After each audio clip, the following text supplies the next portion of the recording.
Well, I can't believe you showed up, but here you are. It is me, God's comic Brad Stein. This is Brad Stein Has Issues, where comedy, Christianity, and conservatism collide in a cacophony of clarity. Tonight we have Robert Netzly from Christian Wealth Management. We're going to be talking to him. For those of you who like to invest money, those who like to have their money go to good causes, where good things are being talked about and good things are being uplifted, like godly things, that's where your money should go. And you are responsible for your money. God gives it to you, but he wants to make sure you are doing something prudent with it. So that's what we're going to talk about. It sounds kind of boring. Oh, it's about money. No, it's learning how to invest in the kingdom. That's what it means to be a disciple. And if you're not a disciple, why are you here, for crying out loud? That's why we only want folks that are ready to go into the deep level here.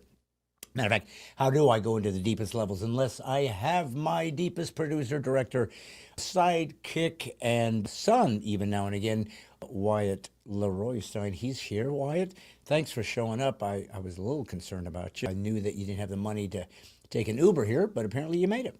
I'm sorry, what do you mean by sometimes, son? I didn't know the job was part-time. No, it's just that, I don't always go around saying this to my son. Matter of fact, as we've made it very clear, if we were to meet somebody, a stranger, and didn't indicate, nobody would know you were my son because what? You look like a foreigner. You look like somebody from the Middle East.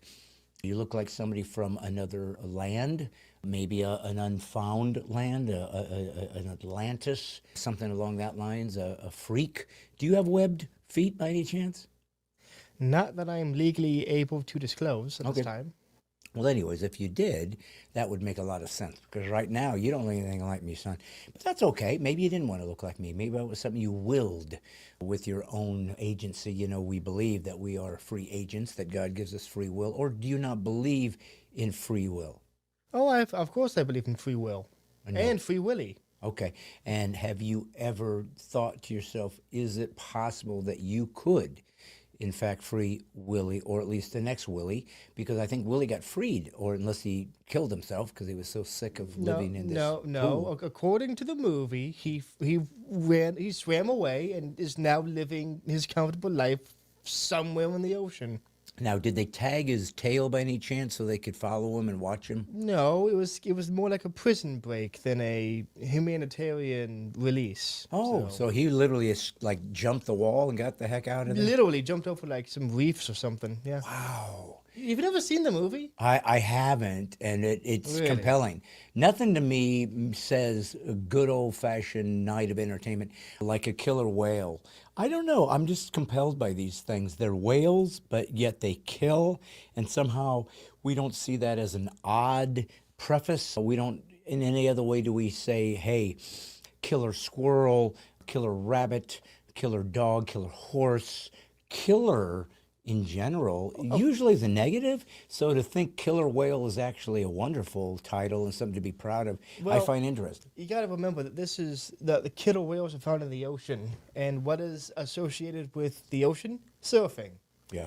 How many times has a surfer said, "Man, that was a killer wave, man," and that's seen as negative? Oh. You got to understand the etymology of the word. So you're saying that it's very possible that this was just a regular old run-of-the-mill whale until a surfer got a hold of him and said, dude, killer whale. Yeah, somebody's pet whale they brought to the beach, which was a lot better actually than the previous name that they had, which was gnarly whale. Oh, gnarly whale. Well, is there anything gnarly that goes with gnarly that makes, like, we forget that this is the terminology, but it makes sense? I don't think. Is gnarly its own word, basically? Yeah, it's basically its own word. It's sort of synonymous with, like, cool. Yeah, right. No, I know what it's surfer lingo. Yeah, it's surfer lingo, man. What? Those are words, definitely. Yeah. Gnarly. It's like, how do you spell that? Like G-W? Tubular. Oh, tubular. Tubular. Is that because waves are like sort of tubular? I think that it's called, or the curl, right? Is when you're in the tube? Yeah. In the tube when it's cresting over you and you're in the middle of it going like this. Yeah. And you don't have to go like this, but it's dramatic. And you know who you impress when you do this? The whales. It really sells it as, I mean, look at me. I am cool. Yeah. I am wave surfing. What was where did surfing come from? Okay, so apparently, my understanding is Hawaii invented surfing, and they used gigantic, long boards in the 1800s, who probably Yeah. Yeah. 1700s, and they carved a long board and said, instead of putting a sail on this and some rows and getting people on board and taking this out into the sea and catching some fish and maybe some killer whales and bringing them in so that the family can live and our wives and our daughters can survive. And we can use this as a wonderful means of allowing this tribe to survive. No, how about we just kind of get it out there and then just let the waves push us back in, which normally would be considered a frustration, an irritant if you're trying to get out there and the waves pushing you back in. They said, why not make this a sport? Why not make this fun? And so, but that's humans, right? We just kind of make things up on the fly. And if they happen to hit, gnarly. Well, that's interesting. Though I suppose my question wasn't quite as accurate as I wanted it to be. I was really more interested in surf culture. Where did that come from? Like, what combination of human events led to the invention of gnarly? Yeah, I don't know. I don't know where they like- came up with that. Because that was like, what, the 70s, 60s? Well, and what time period was Probably, surfing? probably 50s or 60s. They didn't have words like gnarly back then. Well, maybe. I don't know when it first popped up. Just like when they go, dude. Was it like a counterculture thing, or? It's just their own nomenclature. Why? Every group, it's kind of like, and I don't know if I've heard of these guys. We kind of laugh about them in society as gamers. They're like D&D guys, the guys that do that. They're mocked and ridiculed behind their back because they're such dorks. I mean, the people, I don't know if you've ever seen the folks that do these D&Ds, but they're just, oh my goodness, they're just outcasts. They're misfits. Nobody sees them in society. They sit in a corner. They normally have trench coats. They don't fit in well.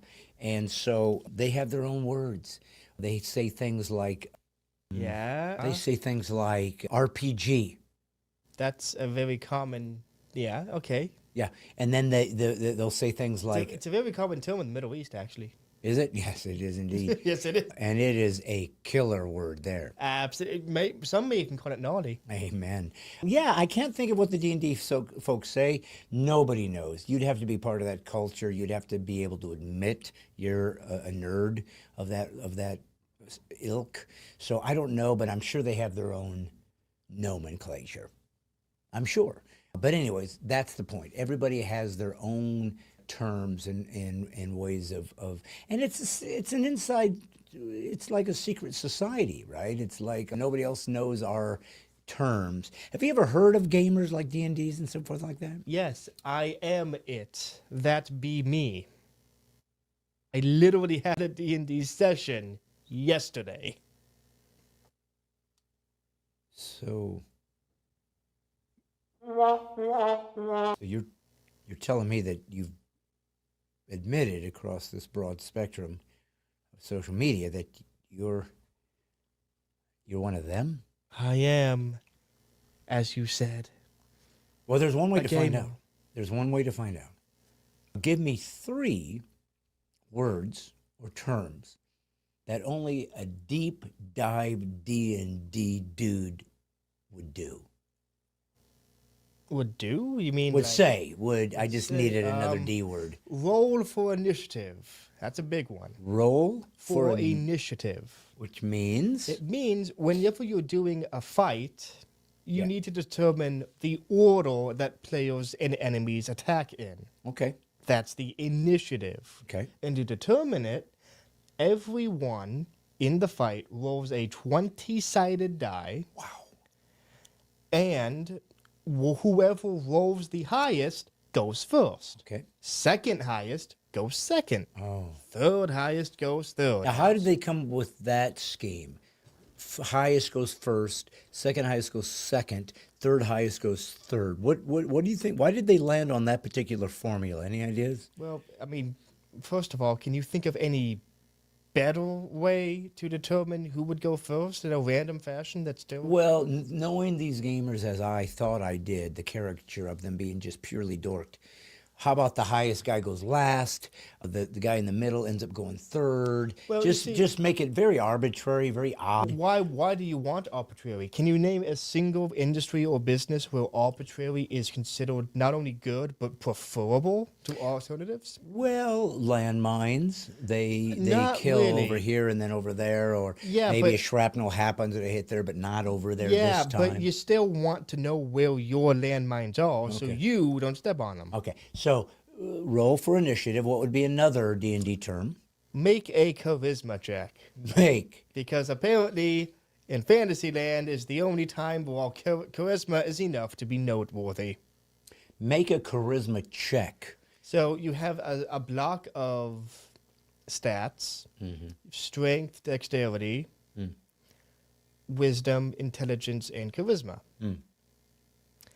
Whenever you perform something like, say, I want to convince someone to let me into a room that's normally off limits, I might want to roll a charisma check, see if I can persuade them with my unyielding charm. Wow. So you roll a 20-sided die, you add whatever your charisma score is, or modifier, but that's neither here nor there. Yeah. And we test it against a number representing how difficult it is to succeed.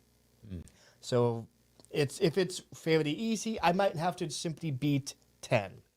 So if I roll them my dice and add my modifiers and my result is at least 10, I pass. Oh, good. And what's the third word or phrase that only a D&Der would know?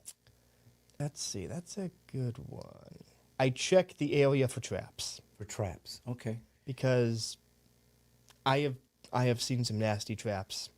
I have been slain by nasty traps. You do not want nasty traps. Hey, if you die, what they call it? They call it, here's a new character sheet, make a new character, have fun. Oh, so they don't actually tell you you're dead. They just kind of No, say. no, they tell you by handing you another character to make. Interesting. Okay, so later, how long have you been D&D in it? Oh gosh, I couldn't even begin to tell you. Okay. It was like in high school, man. Would you say it's a lot of fun, though? You think anybody that would get involved would enjoy it? Or do you think it's for special people with very special problems, mentally, emotionally, physically, and, of course, when it comes to the fairer sex, dating, and so forth along that? Do you find that that oftentimes doesn't coexist with the deep I'll D&D? tell you this much.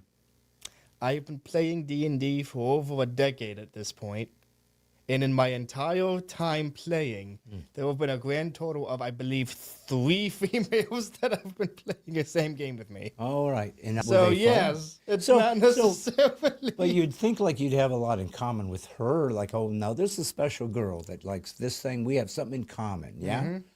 And then you dated? No, No, because they were always married to another player playing the game. married. Yes. Not even just like a girl that just stumbled upon D&D. Oh, no. They all stumbled upon it, but they were still interested in it beforehand. I got you. Okay, well, listen, here's I don't know if, talking about interesting, I just got back from Missouri. Did I mention that?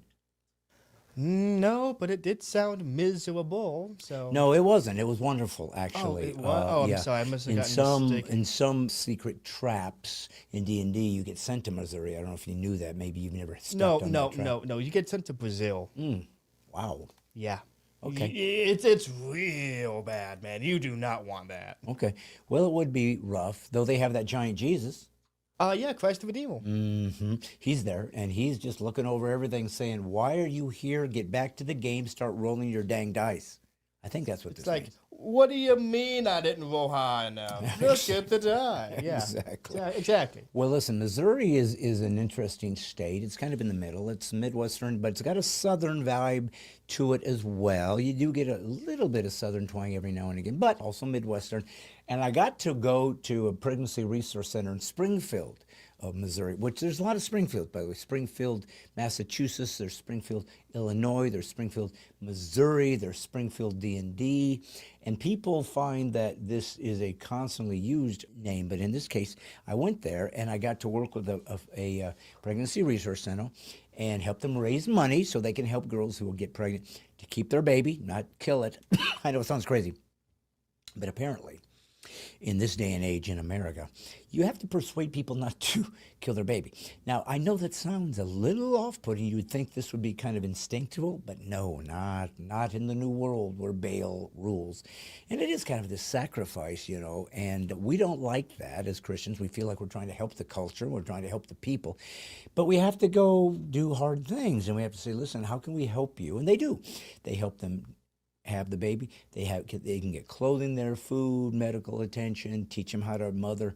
So they're trying to help them be able to raise this child and give it the dignity of life. So I always loved doing fundraisers for them. Then I went to the Salvation Army Rehab Center in St. Louis, where men come and go, and I got to perform at their chapel and just kind of be with them. And I've always had a good time. I was also at Teen Challenge Rehab Center for men a while ago. Same kind of thing. These guys, a lot of them just got out of prison. Some of them were homeless, and this is the place to eat and get, safety. But it's a great group of guys. They're very kind of excited. They're grateful for something fun to do, and you just encourage them. And it's funny, White. You see people. I don't know. You see men or women, but this usually I'm with the men's group, but. And you look at them, and they're pretty haggard, a lot of them, obviously. They've been on drugs, let's say, or alcohol for a long time. And maybe they're beat up a bit, and maybe they're ragged in their clothing, and maybe their shoes are worn. And you can tell they've been around, right? They have lived the hard life. And, sometimes I wonder, they had a mom. They had a dad. They maybe had a family somewhere in a home somewhere, and lived a life, and got a bike and rode around and had family trips, and somehow they ended up here. And that's not always the case. Some of them, were abandoned, and they ended up in foster care, or had abusive families. So I'm not saying that some of them really, really were given a hard life, but others, just kind of ended up in this addiction. And so I don't know. I see myself there, right? I realize, why me? Why didn't I end up going that direction? Why didn't I end up being addicted? And I did. I drank. I drank for a while. Used to drink normally, right? Have a few beers, but then I got into cocktails. Like I liked Bombay Sapphire martinis with 3 Queen olives stuffed with blue cheese. So I had a very specific thing I enjoyed. I liked single malt scotch. I liked a good fine wine. But Wyatt, I learned something about myself. I'm not good at moderation. Now, when you go and play D&D, for example, there's a moderator. And so this is kind of what is expected of you, right, is as a Christ follower. You're supposed to moderate your choices. You're supposed to, and I'm not against drinking. If you can have a glass of wine and meal like Jesus did, God bless you, good for you. If you can have a beer and some chicken wings and watch the game, good for you. If you can have a cocktail and some cheese and an apple slice and then a nice meal and stop there, good for you. Wyatt, I couldn't stop. I had to have a few. And there came a point where I realized if I can't do it right, don't do it at all. And I had to make that choice. And why, I'm going to be honest, it makes me sad. I wish I could have a drink. I can't. I've been sober, that's the way they say it, when you stop drinking, for 7 years, I believe. Yeah, I haven't had a drink in 7 years. And you haven't had a drink in 29 years. And counting, yeah. Yeah, because you never drank. And your birthday's coming up here, isn't it? Yeah, sooner than in June. This is March, April, May, June. And then you turn 30 back. You're going to be 30 years old. Wyatt, tell me, be honest, do you fear turning 30? Yeah. Why? Because it's just like this year, except a tiny little bit worse. Yeah. Does it make you feel old? Does it make you feel like, ooh, maybe I would have thought I'd be a lot further along? I've officially reached the age where my friends and I spend a unnerving amount of time complaining about the current culture of the youth. So yeah, I'd say it feels like I'm getting a lot older.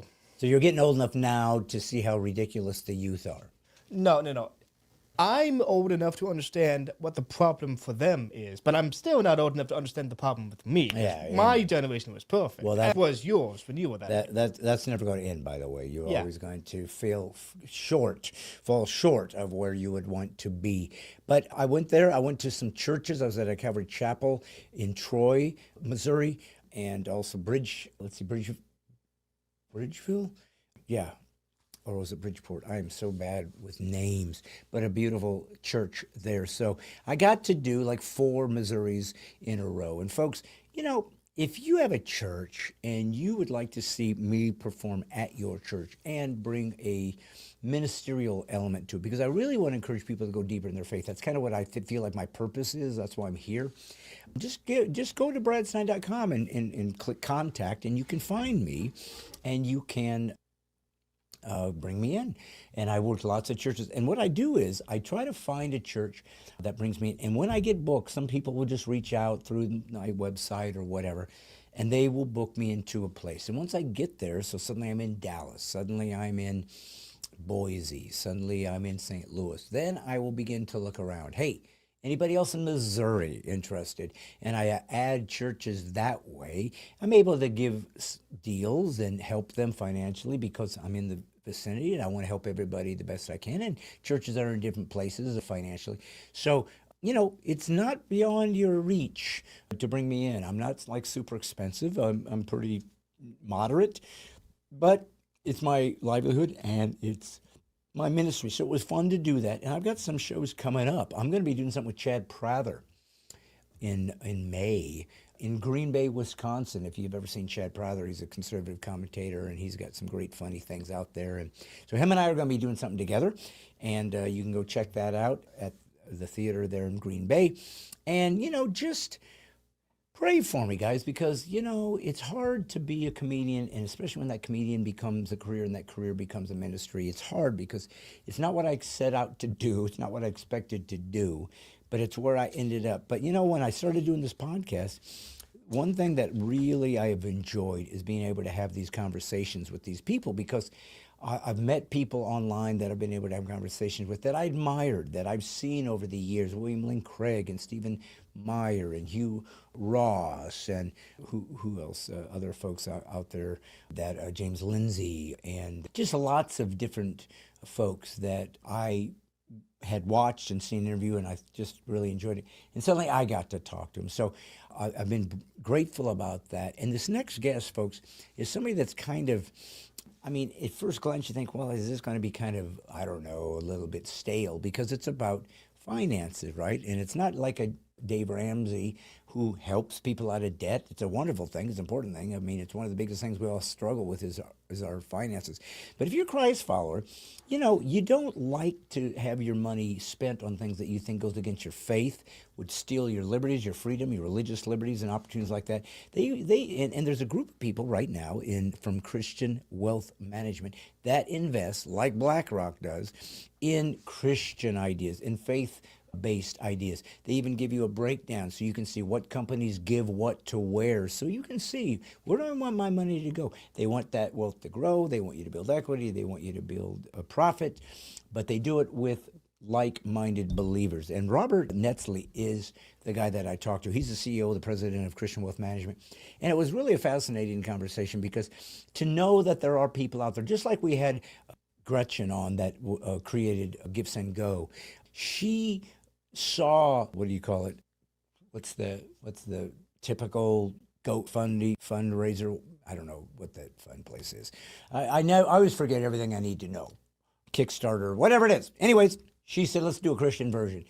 and they're doing great, doing so great they got sued for $300 million by the Canadian government because they helped raise funds for the Canadian truckers that refused to go when they were given these coronavirus mandate things. So it's wonderful to see people, believers, see a need and try to bring a Christian perspective to it. And that's what Robert Netzly's done. Christian Wealth Management. It's interesting. You should know about them. You should get involved in them. We as believers can just pool our wealth and truly do some damage for the kingdom while the getting's good. That's what we're supposed to do. That's why we're here.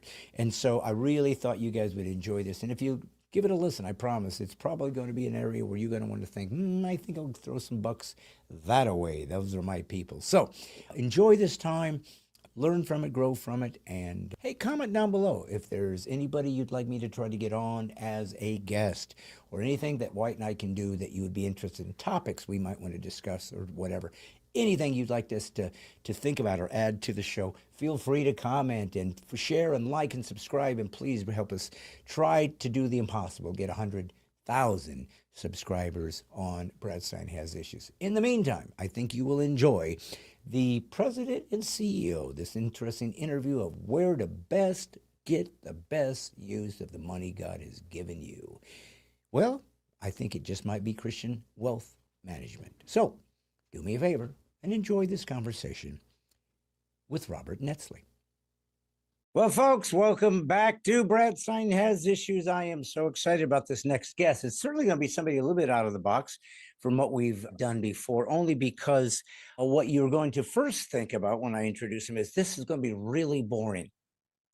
And then you're going to find out not only is it not boring, but it's in fact imperative that this type of company exists, that these type of believers exist. And this is a war, my friends, for freedom and free speech and the ability to entertain your faith in the marketplace. And I'm sorry, but it's all based on money. That seems to be what everybody's shooting for, everybody wants, and everybody is trying to acquire. That and power, but they usually go hand in hand. So I came across an interview with this gentleman, and when I saw what he was up to, I said, okay, that's what I've been waiting for. So he beat me to the punch and is a lot richer than me. And hopefully he's going to get us all in that boat. But let's first welcome the president of Inspire Investing. If it's not, if he's the CEO, then we'll make that adjustment. But please welcome Robert Netzly to Brad Stein Has Issues. How do you do, sir? Welcome to the club. Hey, pleasure to be here, Brad. Yeah, great to be on the show and doing something a little different for me. I don't get to be hanging out with comics too much, so this is looking forward to it. I would think with the way interest rates were the last few years, I think there was plenty to laugh at or weep, but nevertheless. But listen, brother, I'm glad you're here because when I saw what you were doing, I knew that it was crucial. And, we've talked about an economy for conservatives. And I don't know if you would, I know you're a Christian, so usually that is indicative of a conservative philosophy. But, I'm not going to put words in your mouth. But let's start kind of with that, just so I kind of get an angle and the people listening or watching get a feel for what you're all about. So you are an investment firm? Would that be the best way to summarize it? And what is your mission in the culture at hand as we sit here in 2026, as we're just launched into this year? Yeah. So Inspire Investing and sort of related family of companies, Inspire Advisors, Inspire Insight, we have a few different businesses, all are related to what we call biblically responsible investing. It's a faith-based approach to investing in the markets. And essentially it's, we're looking at, the kind of companies we invest in, what are they actually doing to turn a profit? So my background, I used to be at Wells Fargo, private client service, doing the thing in Carmel, California, nice office and whatever situation. And then I stumbled across this really inconvenient truth that here I was president of our local pro-life pregnancy center on a volunteer basis. And I also own 3 stocks of companies that are manufacturing abortion drugs in my personal portfolio. So I realized I'm actually making money. Every time a young lady goes to Planned Parenthood, has an abortion, I'm making money in that transaction. And I'm recommending all my clients do the same thing. And I go down the list of, pornography sales and human trafficking and, woke DEI, LGBT activism. It's all this stuff is going on. And I just didn't know what to do with that, right? So our company solves that problem, seeks to, put together investment portfolios that perform just as well, if not better than, your traditional secular portfolios, but with businesses that are not going to compromise your biblical, conservative, orthodox sort of beliefs. And that's in a nutshell. God's really blessed it, and He's doing great things in and through that. It's an exciting time to be doing what we're doing. It is indeed. And I'm wondering if the Trump administration has been helpful to you. Have you noticed any, I don't know, momentum or at least less aggression against you with this new administration, or has it not made any difference? I'm just curious about if that has a play in all of this. Mm. Yeah. Yeah. We've been at this for about 15 years now. So, before Trump, during Trump, Trump 1, Trump 2, all that time frame. And I think the things that are going on underneath, the undercurrents of society, right? In the politics and society and all that sort of thing that resulted in Trump 2016 and current version, all of those same things are at work in the investment realm. You see a lot of these DEI pushbacks. You saw the explosion with Bud Light and the trans influencer issue, the Target issues, the Disney stuff. All these things that really radical, socially activist policies and actions on behalf of, corporations that, 20 years ago would have been, I don't know, like weird, but maybe nobody does anything about it. But now it's gotten to a point where people are just sort of fed up, I think. This kind of sleeping giant of the majority of the populace here who, maybe they're not, conservative Christians like me, but they're certainly not extreme radical liberals like those pushing those things. They just sort of want their beer companies to make beer or want their retail companies to like sell shoes and not push, trans ideology on their children or whatever else. That sort of radicalism through the corporate sphere and through politics and through schools and all these other things we see erupting, and finally kind of a common sense conservatism, if you want to call it that, moral majority. I mean, a lot of things that people could call that. People of faith certainly rising up and saying, "Hey, enough's enough." And so certainly I think in our company, I mean, the fact of me starting the business, I think is a result of this sort of discovery on my personal behalf, and then being able to find other investors to be clients and advisors who wanted to transition their practice to build this sort of business. So here we are, managing over $4.25 billion of assets, and we're in the top three fastest growing investment firms in the nation, several times, ranked number 3 best investment firm last year by USA Today. And again, God's been really, really gracious. But because there's this huge awakening, there's this huge pushback against, again, just radical leftist, attempts at indoctrination all through society. It makes our job a little easier, I guess, when we're saying, hey, we should just invest in companies that aren't trying to ruin the world and that maybe align with better things, and people are better off using their products instead of, having their lives ruined by their products, things like that, And so we think it's pretty common sense. It is a mission of faith for me and our team. We see ourselves as stewards of God's assets, but we've got a lot of people who are here with us and in our tribe that just kind of fed up, right, with the extreme leftism and want kind of a return to sanity. And so that's what we're doing. We're advocating for that through the investment world, and God's given us some success, not just in business, but also seeing some changes in corporations as a result. Yeah, well, and when I brought up Trump, it wasn't in any way, I don't know, sycophant for him. I was just curious if you saw just a sense in the culture that you were given more freedom, or at least it was easier to navigate without feeling like there were regulations. Because the truth of the matter is, what we have discovered in our culture in the last number of years, and it was all exposed during Corona, is that there's a group of people that rule this world, and it ain't us. And it's financially driven, and these are technocrats, and these are oligarchs, and this is old money, and this is an old game, and it's been around a long time, and we never saw it because we just thought life was normal. Well, it's never been normal. We just didn't know, and now we do. And so when we started seeing, and I've been more aware of this. I'm not a economics guy. I don't understand the world like you do in numbers and whatnot. But I am a guy that cares about words, how we communicate, how we see what is true, and culture, because I'm a Christ follower. But as a comedian, that's our whole thing, is finding funny and crazy and things and trying to sort of shed light on it, to mock it, ridicule it, and really to deal with First Amendment issues, the freedom to speak dissent without any kind of punishment. I mean, that's what freedom really is. Well, the truth of the matter is, that's what your buying power is as well. It's a vote. Every time you buy something, you voted for it. You kind of said, I'm in.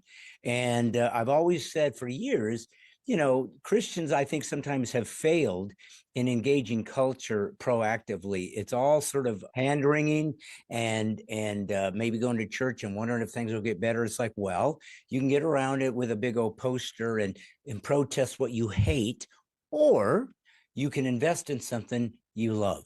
You can actually make something profitable. You can show there's value to something, and people will pay attention, because ultimately what used to be the case, and this is what I really want to talk to you about, and it's so confusing to me. And I think as Christ followers, you and I, we also understand there's a spiritual battle here at stake that your average guy isn't going to see. But obviously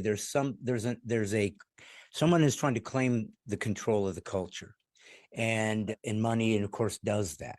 And we see that in China. We see that in a country that controls people's behavior, that monitors people's behavior, that tries to be aware of what people are doing. Thus, they can then decide if they are on the right or wrong track, or if they are in fact voting properly or behaving properly. And if not, well, we can do something about that, especially if we can make you unable to buy things.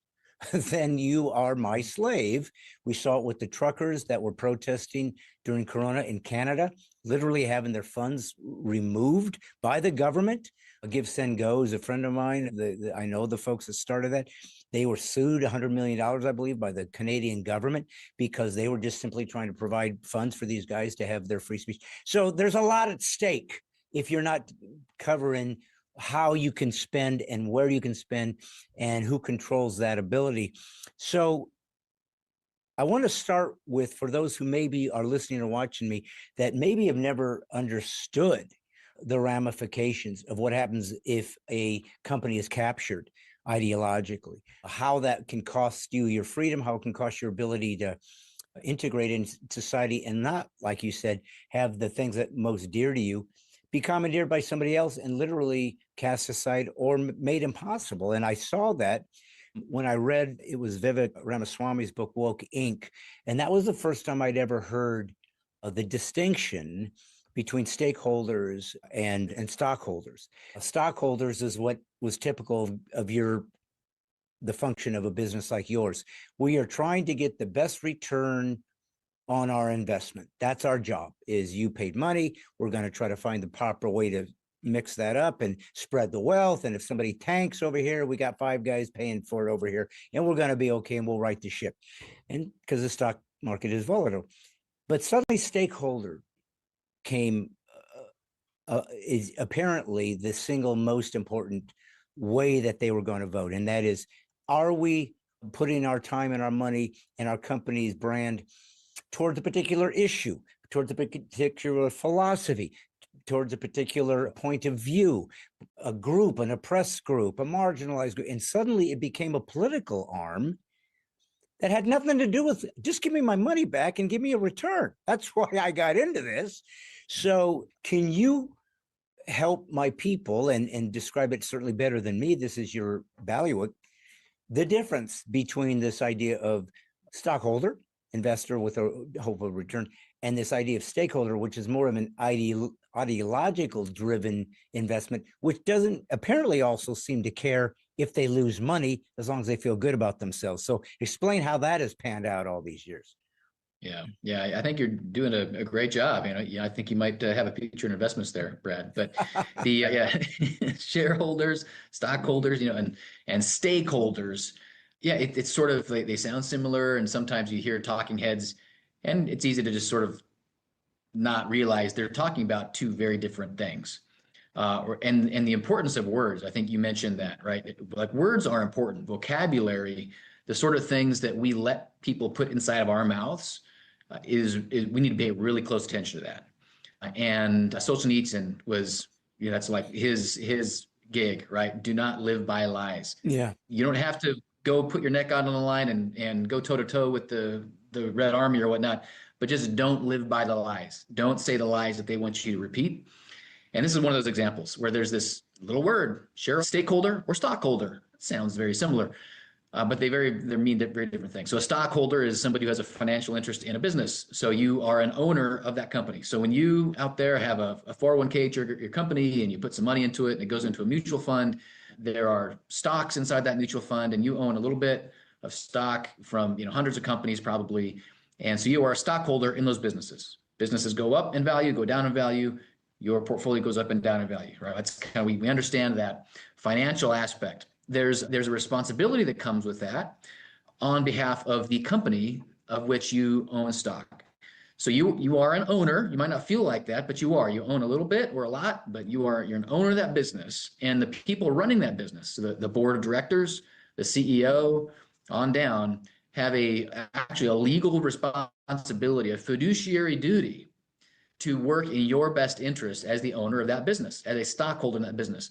So when they decide what to do with the capital in their company, like how to deploy that, do we want to go sponsor a gay pride parade or hire Dylan Mulvaney for a trans activist thing, or do we want to send a dividend out to our stockholders or do some other thing with it? It has to be in the best interest of the people who own the company, the stockholders. That's you, that's me, that's people who own those stocks. That shouldn't be controversial. Then you have stakeholder capitalism, so-called, which is really just kind of code for Marxist color of capitalism, if you want to do that, right? So stakeholders. Well, I mean, there's the people that own, the company, but then there's all these other people, typically the oppressed people or whatever categories you want to say, that have a stake in what we do. And the kind of deceitful part of this is it plays on our rightly founded desire to love our neighbors ourselves, I think, where, okay, well, there's a business and then it affects this community where, their products are sold, the sort of people that work there, kind of this sphere. Imagine a business and all the people that affects, the vendors, the people that service that company, this company like maybe buys materials from another business to make their widget. That might be a stakeholder, they would say. And so the stakeholder capitalism is effectively trying to put those other kind of broader community of people on par with those who actually own the business and say, well, I know we have a responsibility to you as a stockholder who actually owns the company, but we also owe it to the LGBT Chamber of Commerce because they're a stakeholder in our business and we need to derive a certain number of dollars of our, merchandise or whatever else we're buying from LGBT communities or, other disadvantaged sort of communities or whatever else, right? And that's, and honestly, it doesn't matter if what you believe about LGBT issues or Black issues or women's issues or these issues or that issues. Fundamentally, this is a corporate governance issue of who has the response, who do the CEO and board of directors have a responsibility to as a company. And that's, if you go to the point where the broader community of these, again, typically it's a lot of the time it's LGBT communities and sort of like the BLM crowd that gets this sort of attention, this stakeholder capitalist attention, where we got to give all this money or have quotas to, hire these people instead of the better qualified people from another community or buy things from them for our business or, whatever the case may be. But it's at the disadvantage of the stockholders, the people who own the business, who are counting on this company to fund their retirement, fund their children's education, to, do whatever else. And that is a fundamental difference. So we have a lawsuit against Target right now. So we've had this lawsuit. It's active. It's going for, over a year. It resulted from their, if you recall back a couple years, back in June of a couple years ago, they had the very radical in your face, like tuck friendly bathing suit debacle, with their gay pride assortment that was all over the news. Big, huge backlash. Well, the CEO made some public statements that we believe are misleading. It's our belief that the business of Target made decisions that were not in the best interest of their stockholders, that they withheld material information from stockholders about the risks that they knew, the risk that we believe they knew they were putting their business and their brand and the share of their stock by going into this kind of very extreme gay pride display in all their stores. And they withheld that material information from stockholders, and we believe they made material misleading misstatements after that. That's illegal. If the court finds that true, like that is illegal. A CEO and a publicly traded company has to give material information about the risk and speak honestly to their shareholders, and they operate in the best interest of their shareholders. So that's a real kind of real life example of how these two things are in conflict, where this idea of stockholders who actually own the business and the stakeholders, which is, however you want to define the community that might be affected or related somehow to a business, and then who gets the priority and how does that money get spent and what does that mean for the business? And that's, again, how this has been really, corporate America has been co-opted through that avenue in large part. And so that's how you get these companies kind of hijacked. But wasn't there also some kind of gauge, or I'm not sure what the term is, but weren't they giving them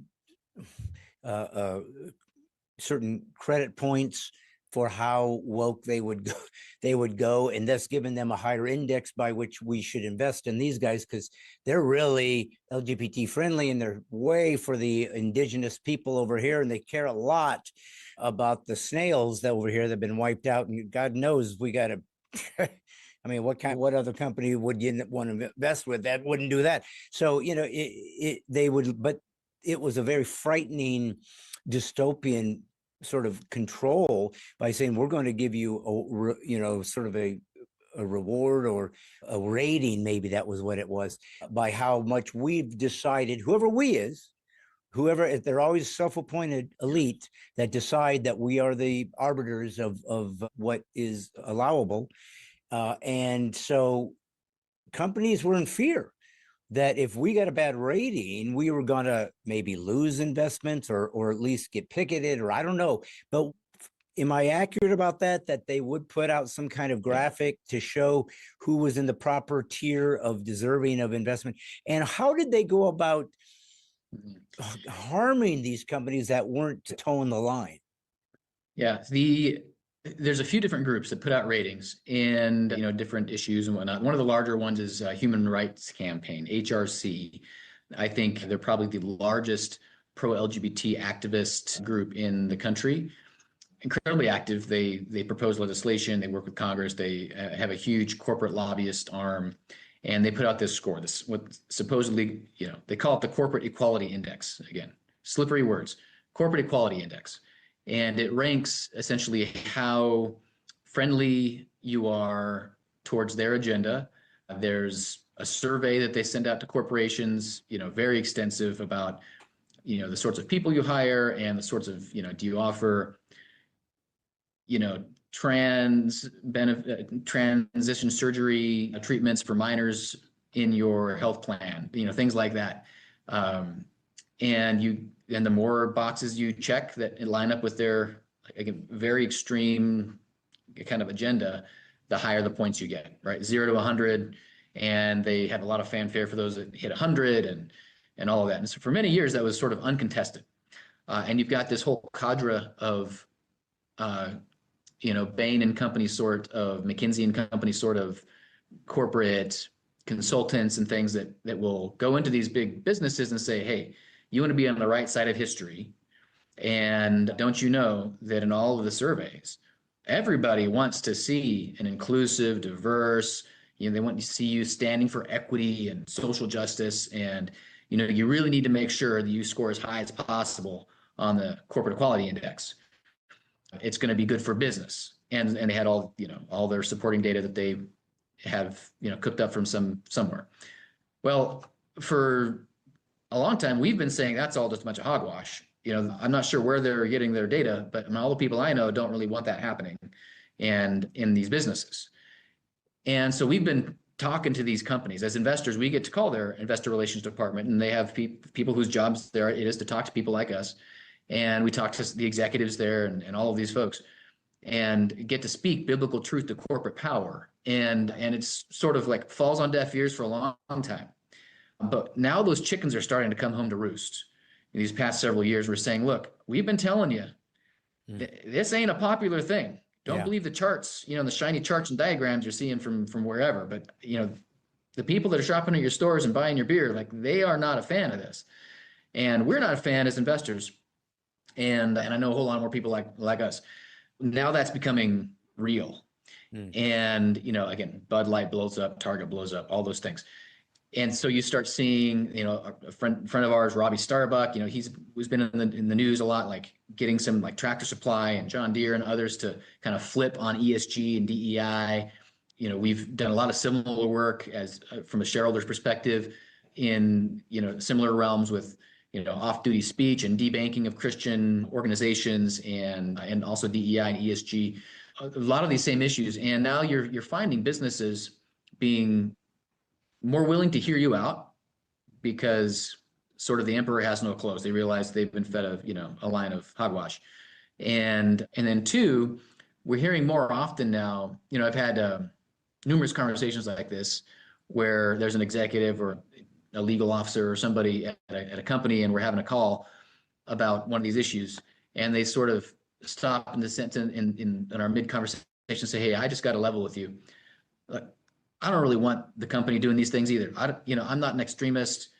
They may or may not be a Christian or whatever, but they don't want to be involved in all these things. But there's so much pressure from the left. You got to understand, like, I can't just stand up in the boardroom and say, hey, I'm a Christian. I think we shouldn't do this radical LGBT thing. I'd be fired. I had a CFO of a major Fortune 500 company tell me that. But you got to understand all this pressure. But now what they can say, they say now, because I've had a conversation with you guys, now I can sit in that meeting and say, hey, thank you, Human Rights Campaign or whoever you are, for your information. I actually just spoke with this other group of shareholders. They have a different point of view on this issue. I think we should just stay out of it and like just make shoes, right? Or just make, in this particular company, it was a satellite telecommunications company. Like, we should just make really good SATCOM devices and like stay out of the social debates and just do what we do and do it really well. And so like you see that more and more, we're kind of able to give air cover to those who really didn't want to be, social justice warriors for the left in the first place, and giving them a way out. And because of people who are investing with our company and our coalition of other folks who are, again, just not just sitting on the sidelines and being quiet, or putting our money with like the secular woke investment firms like BlackRock or Vanguard or whoever else may be, it matters who you give your money to, because if you put your money into a BlackRock iShares fund or Vanguard fund or American funds or Fidelity, a lot of people don't realize those businesses, like Fidelity, gets to make the call for you. And they're not asking you what your values are. They're going to pitch their own book. So they get to take those billions of dollars, trillions of dollars, and they get to make those phone calls to Microsoft and Target and whoever else and advocate for the values that they want to advocate for with your money. Mm-hmm. This should be setting alarm bells off, right? Like, where we put our money matters. And so a company like us, there's a lot, a growing number of conservative aligned and faith-based firms that, are just operating in, conservative faith-based values. We need to get that money aligned with our deeply held values, because those scores are out there. And I think just today saw a little news blip from the HRC about the corporate equality index. Fact check me on this, please. I think the number was 65% reduction in the number of companies that actually filled out their survey. That's enormous. We've been working on that for several years, imploring companies, just don't participate. Just don't send the survey in. You don't need to fill out the numbers bad. Just don't even reply. Just don't send it. 65% reduction. They have thousands of businesses that have been filling out this survey, like all the Fortune 1000 essentially. That's a huge win. So again, fact check me on that. I think I just saw the blurb earlier today, but that's a big deal. Well, and if you don't have spiritual discernment as well as economic savvy, then you're going to just kind of go with the flow. Like if somebody says, just do this and that, and it's like, okay, they don't want to, they don't want the headache of bad press or being branded racist. Or I mean, it's the easy way for the left to control is they just vilify you with ad hominem attacks. And if you're stupid enough to fall for that, then you kind of deserve what you get, because if you're not going to stand up for truth in your own point of view and freedom, then you kind of don't deserve it, because it's not going to last if people are caving because somebody has decided that you've got to think like us. It doesn't make sense to me that a company whose entire purpose is a return on investment, hopefully a large return on investment and a profit, even most importantly, wouldn't be neutral. Just don't take a side. We're not in politics business. We make shoes, like you said. And, there's an old famous story about Michael Jordan, and who had the big Nike thing and deal. And they made a whole movie just recently about it. But he wasn't a big activist. He wasn't doing all the black thing this and black thing that. And they just asked, why don't you get more involved? He said, look, Republicans buy shoes too. He just wanted to sell his shoes. So I got a better idea. What if I'm just vanilla? I'm not taking anybody's side. I just make these. If you like them, buy them. If you don't like them, don't buy them. And then you're out of hot water. Well, so that's my point, is that the people that stood the BlackRock, I don't know if BlackRock were infiltrated by these folks and then became them, or if they almost were part of the problem. It almost feels like they were gleefully involved, that they wanted this to be a way to control a narrative and a point of view. And they were the worst, or at least one. I don't know. They were the biggest guys in town. So I suppose if they're doing it, then you're in trouble, because they got trillions, I think, that they're managing. So why not remain neutral? That is about the wisest thing a person could do, any more than the NFL letting guys kneel for the flag. Say, look, when you take your uniform off and walk out into the public as an American citizen, you do whatever you want, protest however you want. You're a free man. But when you come in here and put on a uniform and represent this team or this stadium or this city, you're representing everybody here. They just want to come and watch a game. That's all they want to do. They want one moment where everybody can have something in common. We're voting for this team.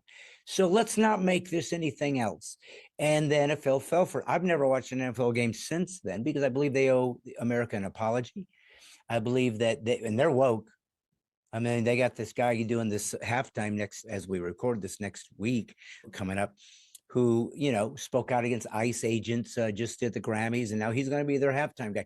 So they're all in. They gave millions to billions to BLM or whatever it was. So I'm not a fan.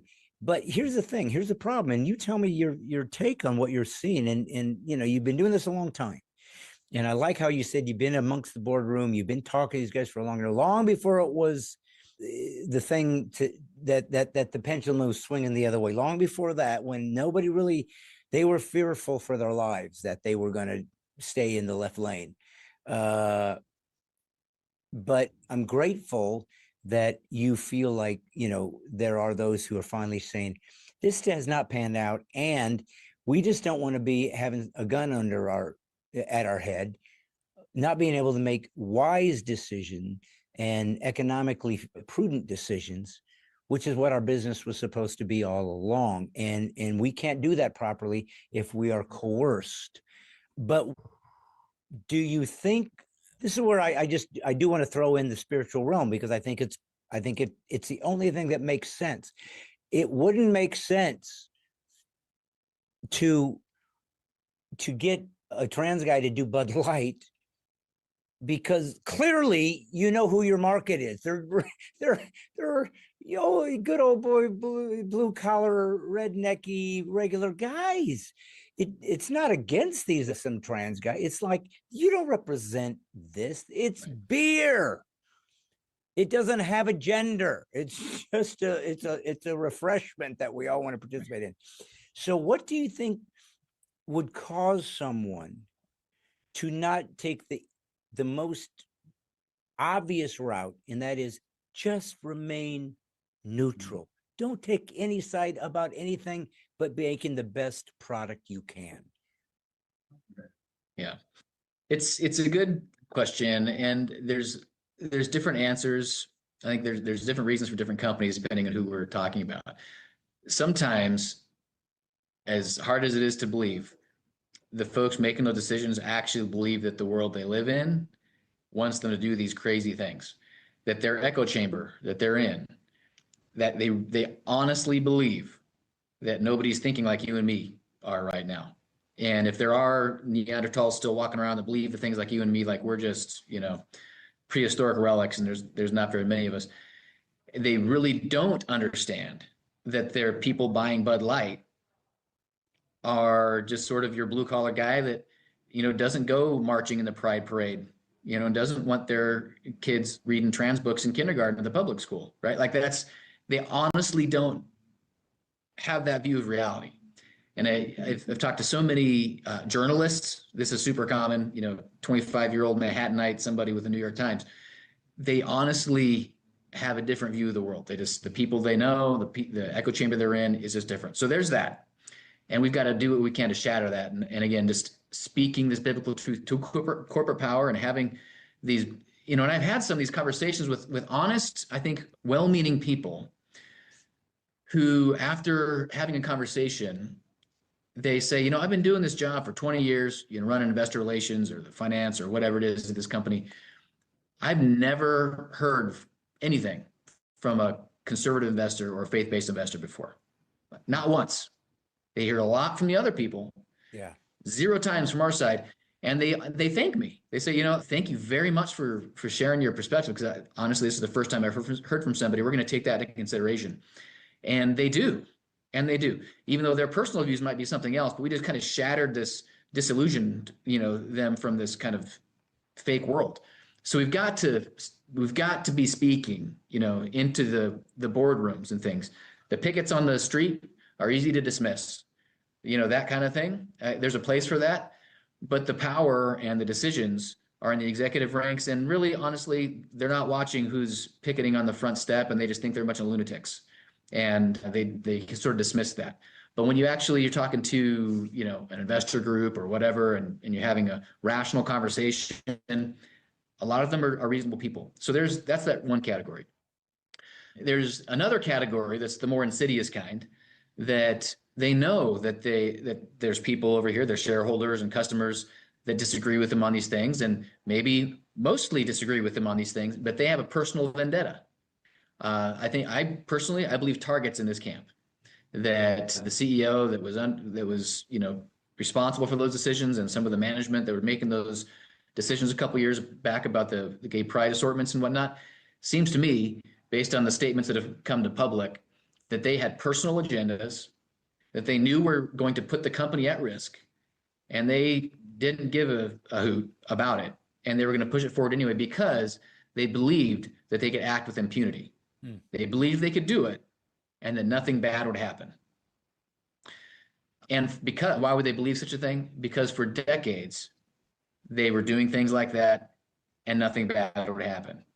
People would just sort of roll their eyes. Oh, well, what are you going to do? Corporate America, right? Am I right? And that just ended. COVID, you mentioned COVID, I think was a huge, wake up call for a lot of Americans, that we can't just go with the flow.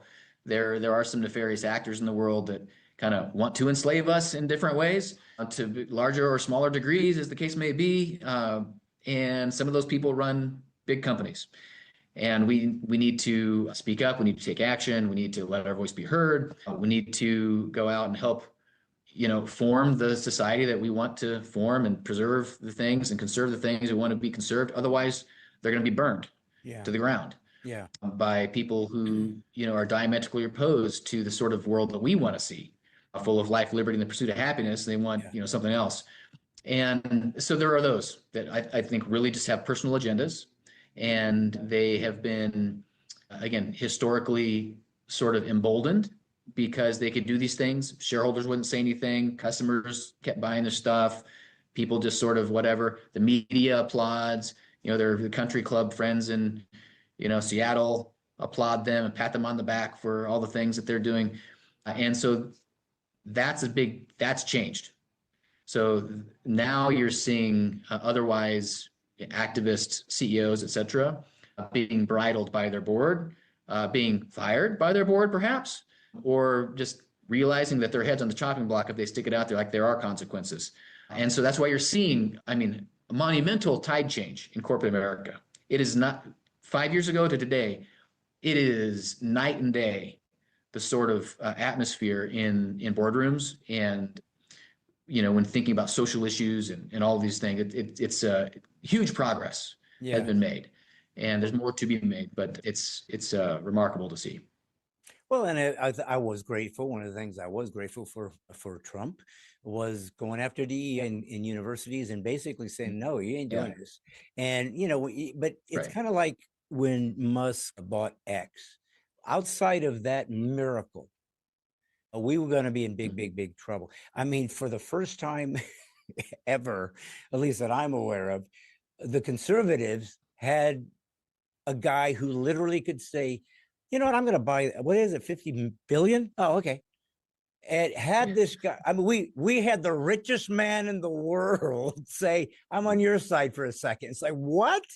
But my gosh, Robert, if he hadn't done that, the continued suppression of information on social media, the continual work with tech, the social platforms and the technocrats with the government to suppress dissent, and all of these things would not have gotten worse. It would have doubled down if Kamala had won.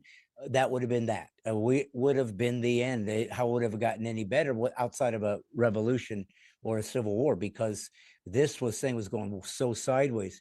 But, you know, but then again, I look at a Disney and they keep making the movies, they keep failing, and they keep doing it. So that's where it feels so disconnected from just common sense and reality that it feels like it's something deeper, because the proof's in the pudding, man. This isn't working. Try another, you know. How about going back to what got you here, you know, so to speak? Well, let me ask you this, though, and this I'm curious about. But practically, when one goes to shop, and this is not exactly what you do, you're investing in the big picture of companies that you think are trying to dignify a Christian worldview, or if not, I'm sure not every company is Christian, but at least they're conservative, or at least they're neutral, or at least they're not antagonistic to classic conservative values and so forth. But on the common man, the common, you know, peasant who's going out to buy something to eat and wants to buy a cup of coffee and wants to go get some clothes for his kids at Target and go to Starbucks, and they're just so used to it by now. Now, these are all antagonistic towards Christianity. Starbucks guy a number of years ago said, hey, we don't like, if you're a Christian, you probably should divest from us, because we're not going to cater to you. We don't want anything to do with you.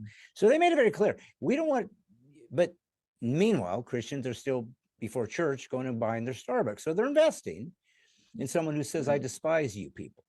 So, and that's one thing. Some things are a little bit easier to discern, like we are antagonistic. But you know what? Here's the thing, Robert. There's a supply chain with everywhere you go, anything you buy. And you could say, yeah, we're buying, I don't know, eggs from Jesus Farms, and they're doing it good, and they're not putting antibiotics and things. But the truck driver that they hired to bring the thing over, he might be some left-leaning guy. And then you the cooling, you know, the refrigeration company that holds the thing, they might be left. So there's so many cogs in the machine that could have anti-Christian bias. How does one, you know, be pure completely? I don't think you can be. Somewhere along the lines in the companies you've invested in, how do you even vet them? But they still might have some elements about them that isn't exactly what we would prefer. So how do you decide how to go about who you're going to invest in?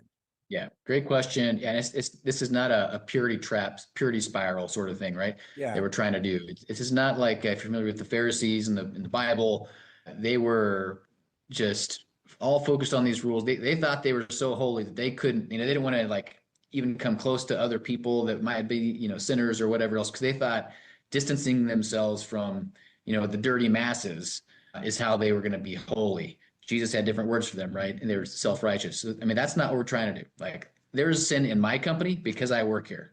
Let's be honest. And so we're not looking for perfect businesses, Christian, holy, saintly businesses to invest in, because we realize, you know, every company, I mean, the world is a fallen world and in process of redemption by its creator.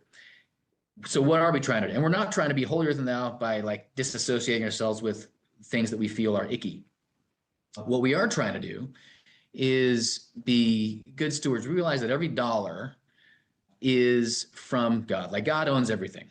Every dollar should be deployed in worship to God, doing something that is not in this direct, blatant violation of what he says is good, true, and beautiful. And so there's some really clear things, like abortion drugs. All right, I'm pro-life.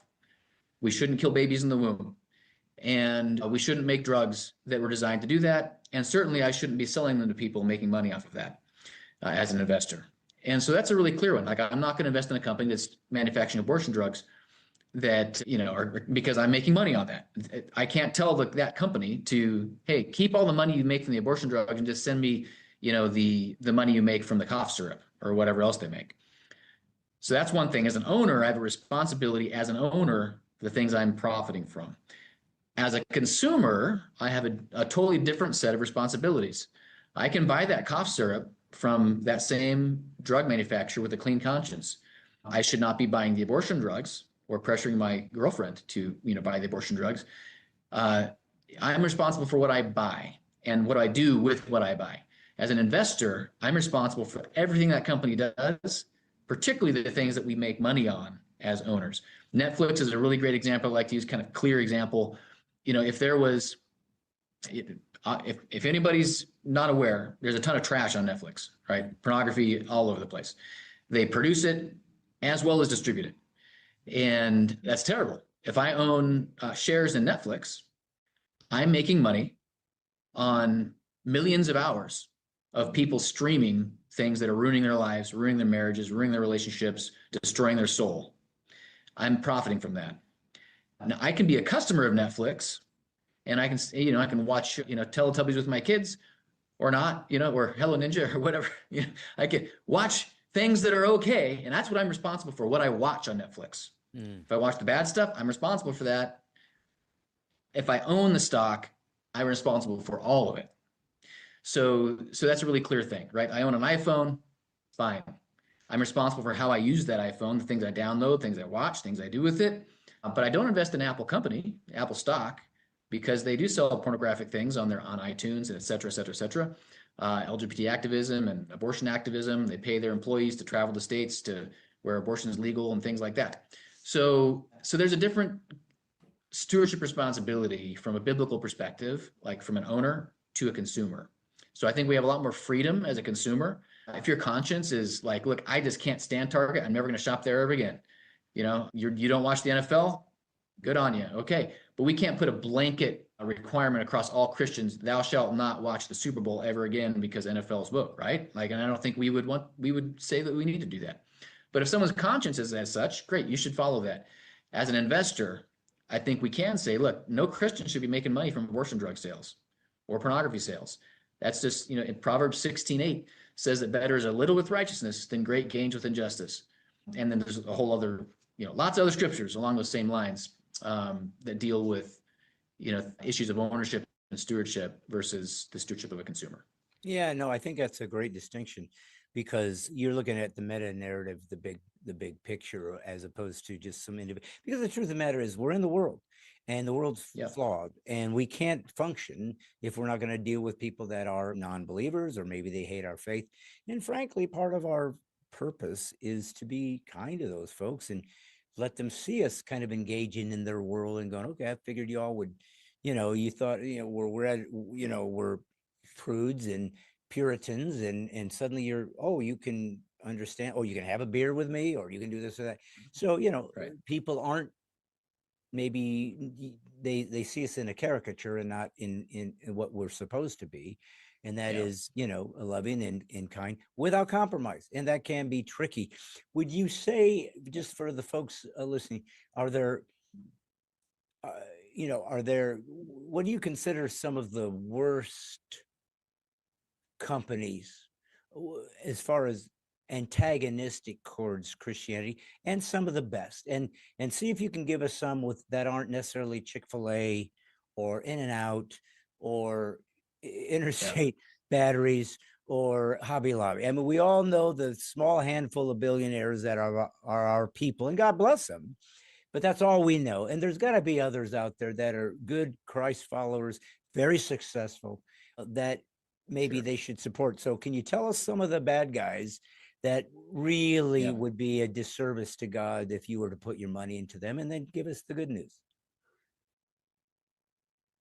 Yeah, better than that. I mean, the first thing is we have a technology product that's free to use online. You can just go to inspireinvesting.com, click on our investment screener button, and you can type in a ticker symbol of any stock, mutual fund, or ETF that you want to, or the name of a company, and see all the good, bad, and the ugly of what that company is doing from a biblical perspective. So, like, Wow. hey, I've got this mutual fund on my 401k. It owns this company on this date, it gave this much money to Planned Parenthood, or it produces Oh, this abortion drug. And so you can see that for yourself. So just get okay. educated. Again, there's not even a login. It's free, something we put out there. We believe everybody should at least be educated. I'm not the moral police, Yeah. but I do believe that everybody should know what's in their portfolio, so you can make informed decisions about, how you want your money to be profiting from, and what you want to profit from, and sort of things you want to be supporting. So that's one thing you can do. Anecdotally, there's, Meta is one of the worst. It's the parent company of Facebook and Instagram, and there's scores atrocious. Sort of the surprising thing, one of the things that they're involved in, aside from the obvious stuff like LGBT activism and abortion activism, is human trafficking. Wow. They have Mark Zuckerberg has actually had to testify before Congress because of Meta's involvement in selling ads that lure people into human trafficking situations, and they know they do this. So the situation is that there's these ads from, usually to women in Africa, from, quote unquote employers in the Middle East, offering them a job. They reply to these ads, they go for a job. It's a sex slavery thing, it's a human trafficking situation. They're trapped, and that's the story. Facebook knows that who these people are, these trafficking organizations are. It's been an internal dialogue. There's a whistleblowers all over the place. He's had to testify in front of Congress. Why are you selling ads to these people? And they still do it. Wow. And the internal memos they have is like, because they don't want to, quote their words, alienate the buyers. The buyers are the human trafficking organizations, right? The dirt bags. So I mean that's shocking, and it's also not shocking. But that's an example. There's a lot of great companies. Most companies are positive scoring companies in our book. Overwhelming majority. It's just really the kind of the big ones we all think about, like Meta, Amazon, et cetera. Like those are the ones that are doing all the stuff. But most of the businesses, thousands of companies, publicly traded, are just sticking to their knitting. And you do have some really clear examples of like overtly Christian businesses, like JB Hunt, huge trucking company run with Christian values on purpose. Wonderful business. There's the largest distributor for Coca-Cola in the nation. They're not Coca-Cola Incorporated, but their distributor, the largest one, is on purpose Christian. You go to their website, the first thing you see on their website is everything we do is for the glory of God. They actually have trainings for other companies, big CEOs and everything else, training them how to implement biblical values into their business. So there's actually a ton of companies. But like you said, we're not looking just for those sort. Like we like those companies, of course, but really just any business that's just doing their job, right? Not antagonistic towards biblical values and Yeah. those sorts of things, just running their business, turn a good profit for the shareholders in an ethical way. That's what we want to invest in. And I don't think that's too much to ask. So I talk a lot about that in my book, by the way. It's called Biblically Responsible Investing on Wall Street as It Is in Heaven. There's a lot of these backdoor conversations that you get the first, I give you the front row seat on some of these discussions. By God's grace, we've had some of the world's largest corporations change their policies because of our engagement with them. Costco doesn't sell the abortion drug mifepristone because we engaged with them. Walmart doesn't sell the abortion drug mifepristone because we engaged with them. So there's a lot of really great opportunities for us when you to, engaged with them, yes. was your angle, I'm guessing wasn't, this is immoral. I'm guessing you were saying, let me show you how it would be more profitable for you if you didn't do the, I'm thinking that, well, maybe I'm wrong, but I don't know what was the angle you used to make them feel this was a better decision? Yeah, I mean, we let them know what we believe it's immoral, and we represent their shareholders. So like there's that element. Their shareholders don't want to make money on this. And then two, there's no good business reason for you to do this. In fact, there's lots of good business reasons for you not to do this. Do you really think you're going to make millions of dollars selling abortion drugs to your customers? And by the way, all those babies that you just, Yeah. stopped from coming into the world, how much money are you going to lose on diapers sales, formula sales, kids' clothes? I mean, the whole life of this consumer, you just ended by killing them in the womb. And a future buyer. That's a terrible idea. Yeah. Future buyer. And also you're going to alienate all your members who are even a little bit pro-life. Like, why would you do this thing? It's just totally, it's inane. And good on them. They made their good decision. It took them a couple of years. They were under a lot of pressure from the left, including like the Senate and the comptroller of New York and all sorts of people. But they made the right decision just to stay out of it. So if somebody was listening right now, and they are, somebody is, and or watching, how would they be involved in your group? What would be a way for them to participate if they're Christian, men and women? Maybe they want to move their, I just blanked on the name, but move their money over maybe to you guys or whatever. And they say, I didn't know this type of thing existed. Yeah, I want to go with fellow believers. So how do they go about doing that, and what can they expect in return? Yeah, well, we'd be honored. There's a lot of ways you can work with our business or interact with our content. First thing is just to learn more. Go to inspireinvesting.com. There's a lot of information there. I'd encourage you to buy my book from Canon Press. You can also buy it from Amazon or wherever else, but Canon Press, phenomenal Christian publisher. They put a lot of great content. I think they have it on sale right now, actually, possibly. So look that up. And again, there's a lot of biblical underpinnings and kind of how to get started with biblical investing. And then, we have exchange traded funds. So if you do your own investing, you can buy our ETFs just in your Schwab account or E-Trade or wherever you do your investing, or with your own financial advisor. And we have our own advisors too. So if you want to work with a Christian financial advisor that gives you good biblical advice, we have 40 offices all around the nation, servicing people all over the country. And I would love to work and help anybody that we can there. So yeah, first step though, just don't do nothing. Go to our website, put some tickers in, see what you own, see the good, bad, and the ugly, kind of get your eyes opened, get red pilled, on that. And you can't unsee it, read the book, get educated, and then prayerfully take some action, decide what you want to do with the money God's blessed you with. Well, again, brother, I'm so grateful that you're doing this and giving us an option to spend our money, because before that, we didn't know what to do. We didn't know how to navigate this thing because it didn't seem like anybody's on our side. God is, but he sometimes has to bring people like yourself into the game that says, hey, I'm going to do something about this instead of, whinging about it. But that's what Christianity is supposed to be. You're actually trying to redeem the culture. And you do that not by complaining, but by proactively trying to bring Eden back through a beautiful garden that could have existed had we not screwed it up. Folks, this is Robert Netzly, and he is, and I can't see anymore, and I'm going to have to invest in glasses, but Inspire Investing Group. So this is where you need to go. This is where you need to put your money. Christians need to be together and put all our money, just like the first century church did. That's how they took care of each other. And this is a way that we can keep the kingdom going and keep the gospel going and keep morality going. There's nothing that is more indicative as a barometer as to who you are as a Christian, as a human, than what you do with your money. That is the key. And that is, where your treasure is, your heart is. So invest and get this man's book. It will teach you how to be a better steward, which we need to be at all times.